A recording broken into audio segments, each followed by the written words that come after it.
3 hours before we were supposed to leave for a family trip, Mills suddenly said, "Are you really coming with us?" She reminded me that I'm just a daughter-in-law and suggested I should stay home. I was excited about this trip abroad and had planned everything. I hoped it would help me get closer to my in-laws, but instead of improving, things got worse. They didn't want me to go, and Mills seemed pleased about it. Even my husband didn't say anything to support me. I felt hurt and fed up.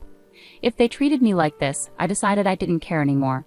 They would regret leaving me behind, wouldn't they? So I did something unexpected. As I watched them leave, let me introduce myself. I'm S, 28 years old, currently studying design at an ad agency. I married Rick almost a year ago. We met 3 years ago while working on an ad project. Our initial conversations were about work, but we soon discovered we both loved to travel. Rick prefers traveling within the country, while I enjoy international adventures. We bonded over our dream trips and shared photos of places we wanted to visit. Our connection deepened over time, and Rick proposed to me after 2 years of dating. Although we haven't had our honeymoon yet, Rick often says, "I want our first overseas trip to be our honeymoon." "Have you ever been abroad?" I asked him once. "No, I'd always worry about not being able to communicate well," he replied. "Don't worry. With smartphones and basic English, we'll manage," I reassured him. "Really? I'm not completely fluent in English either, but I still really want to travel abroad. Seeing the landscapes I've only seen on TV or in books up close is incredibly powerful," I said to my husband. "Yeah, you're right," he replied happily. "Japan has so many charming places and must-see attractions, but I'm drawn to traveling overseas. Every time I travel abroad, I'm amazed by the scale of everything. Experiencing those magnificent views up close, which you can't fully grasp just by staying in Japan, is the real thrill of international travel. Until now, I mostly traveled with friends or by myself. Now I can go on overseas trips with my beloved husband, and it's so joyful to share those experiences together." However, I didn't realize there was a side to my kind husband that I hadn't seen before. I noticed it about 2 months after we got married. As part of our marriage, we decided to rent an apartment halfway between our workplaces. Even though his company wasn't doing well and his salary wasn't high, he still had some income. Yet just 2 months into our marriage, he surprised me with a request. "Hey Sally, it's about the rent. Could you cover mine for a while?" "Huh? Why?" I mentioned my salary was cut. I tried asking my parents for money, but they said to ask my wife after marriage. I hate to pry, but is your pay that low? I asked, surprised. My husband nodded quietly. He had always been smiling, but seeing him like this, I couldn't bring myself to ask more questions. I never expected something like this just 2 months into our marriage. I felt disheartened. I should have made sure to understand each other's salaries before getting married. I couldn't ask him to take on extra work, especially with his already long hours. I simply said, "Got it," and decided to cover the rent completely starting that month. But that wasn't the only issue. The frequent visits from my in-laws to our new home became a major problem. My husband's family includes his father, mother, and sister Amy. Since I agreed to cover my husband's share of the rent, my in-laws started coming over more often.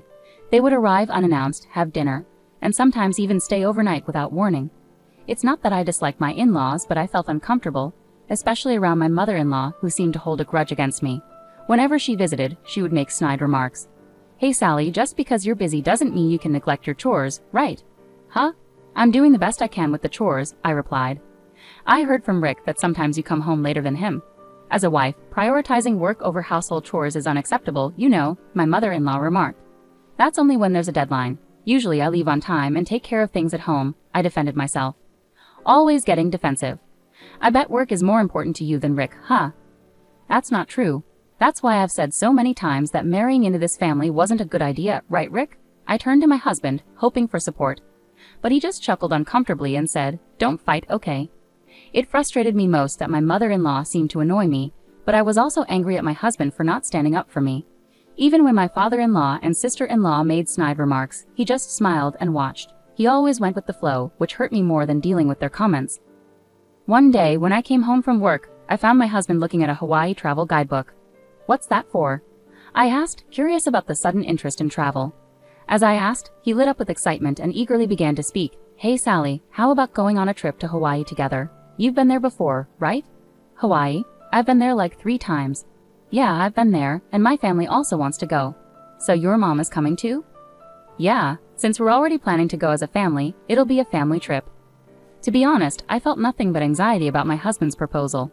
I really wanted to go on a trip abroad just with my husband, but with my in-laws involved, there were too many complications. Plus, I couldn't imagine my mother-in-law wanting to go on a trip with me, given how she felt about me. I tried to hint at my concerns indirectly, saying, I'd like to go to Hawaii, but I'm worried that your family won't enjoy themselves if I come along. That's not true. Besides, this trip was suggested by Mom, my husband replied. Hello. I called out as someone knocked on the door. We'll be right out. I raised my voice a bit and hurried to the front door. When I opened it, there stood my mother-in-law. Hello, Sally. Are you going out today? She asked.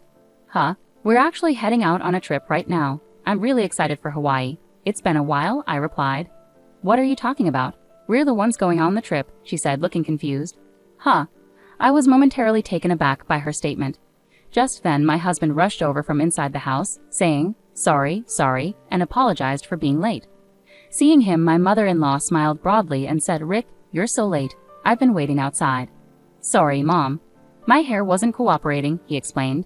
You could have fixed that later. Come on, let's go already. Dad and Amy are waiting. Go on, hurry, she urged. Mom, that bag looks heavy.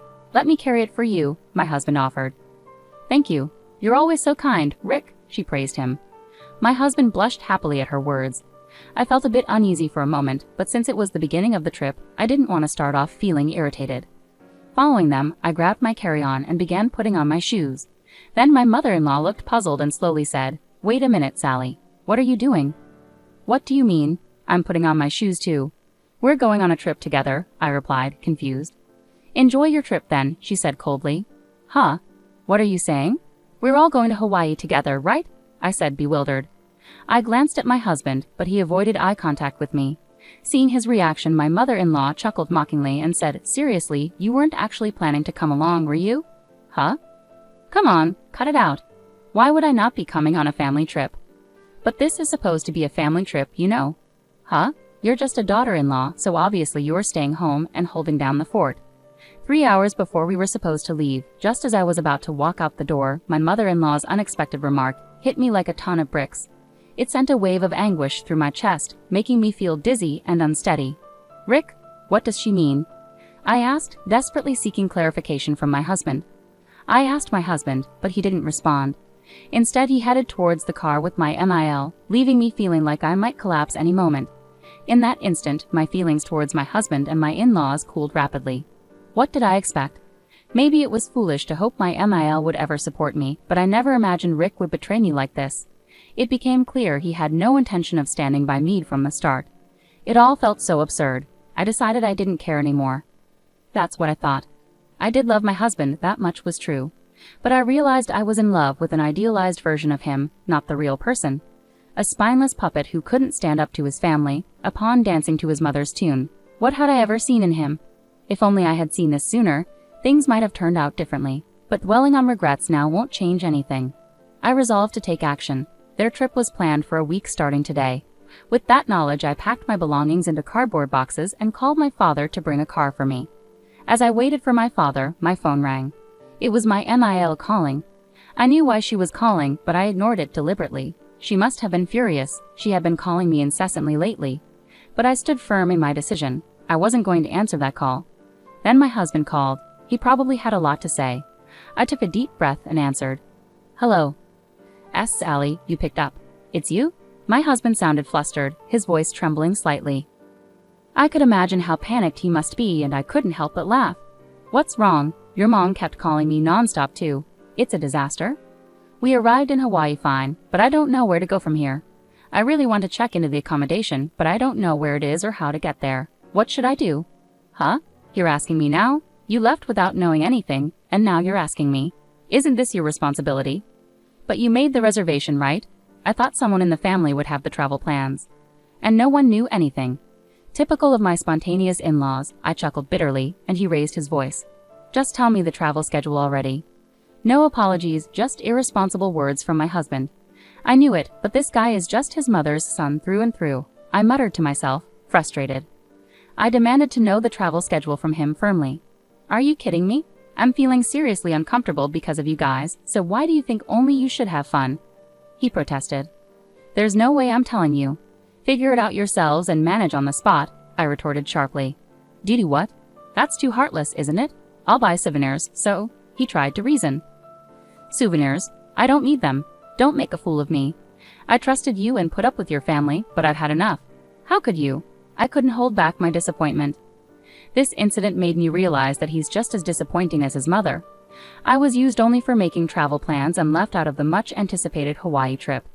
I couldn't forgive his family for this betrayal. Let them struggle in that unfamiliar place all they want. Wait, hey Sally. My husband's attempts to call my name fell on deaf ears as I firmly ended the call. After waiting for my father and leaving, I headed straight to my parents' house. Meanwhile, it turned out my husband and his family had a rough time in Hawaii without me. Despite arriving, they were in a panic because they didn't know where their original booking was. They ended up staying at a random luxury resort, paying $5,000 per night for 4 people, maxing out their credit cards in the process, which were declined. Eventually, they spent the last 3 days camping in Hawaii. With my husband's modest salary, there was no way he could pay off the maxed-out card. Ultimately, I decided to file for a divorce, citing his financial irresponsibility. While I await my husband's agreement, I'm determined not to give up. I've already consulted a lawyer, so the divorce process is underway. This incident caused a rift in my husband's family. He blames his mother, and she blames him, leading to estrangement. As for me, I'll be staying with my parents until I find a new place. Initially worried, my parents now admire my resilience. I won't deny that I'm hurting, but dwelling on such a toxic family is pointless. This experience has taught me to better judge people in the future. That's my focus moving forward.